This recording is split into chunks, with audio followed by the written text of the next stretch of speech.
Private employees receive பண்ணுற கிராஜுவிட்டியோட டேக்ஸபிலிட்டி பற்றி பார்க்கலாம். கிராஜுவிட்டி அப்படிங்கிறது ஒரு employee long term service render பண்ணதுக்காக எம்ப்ளாயி அந்த ஜாப் விட்டு ரிலீவ் ஆகும்போது ரிட்டையர் ஆகும்போது எம்ப்ளாயர் பே பண்ணுற ஒரு லம்சம் அமௌண்ட் தான் கிராஜுவிட்டி. ஸோ அந்த கிராஜுவிட்டி ப்ரைவேட் எம்ப்ளாயிஸ் ரிசீவ் பண்ணுறாங்க அப்படின்னா அவங்க 2 கேட்டகரிக்குள்ள வருவாங்க. Employees covered under the payment of gratuity act. அதாவது எம்ப்ளாயி ஒரு பர்டிகுலர் எம்ப்ளாயர் கிட்ட 5 இயர்ஸாக சர்வீஸ் ரெண்டர் பண்ணியிருக்கணும். அதே மாதிரி அந்த employer concern, that is the company or undertaking should have employed at least 10 or more employees.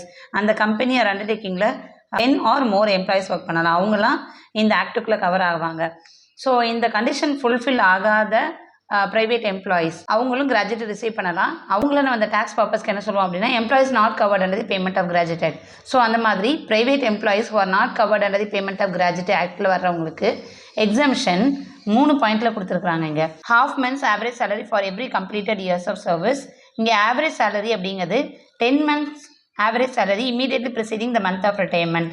For example employee January 2024 retire ஆகுறாங்க அப்படின்னா அப்போ அதுக்கு ப்ரிசைடிங் மந்த்லேருந்து நம்ம எடுக்கணும் டிசம்பர் 2023 அப்போது இந்த ப்ரீவியஸ் இயரில் December to March 2023 to December 2023 இந்த 10 மந்த்ஸ்க்கான சேலரியை ஆவரேஜ் பண்ணணும். ஸோ இங்கே சேலரி அப்படிங்கிறதுல எதெல்லாம் கன்சிடர் பண்ணணும் அப்படின்னா basic salary plus DA when it's form part of retirement benefit. DA வந்து forming part of retirement benefit அப்படின்னா மட்டும்தான் எடுத்துக்கணும். Plus commission, if commission is calculated as a percentage on turnover.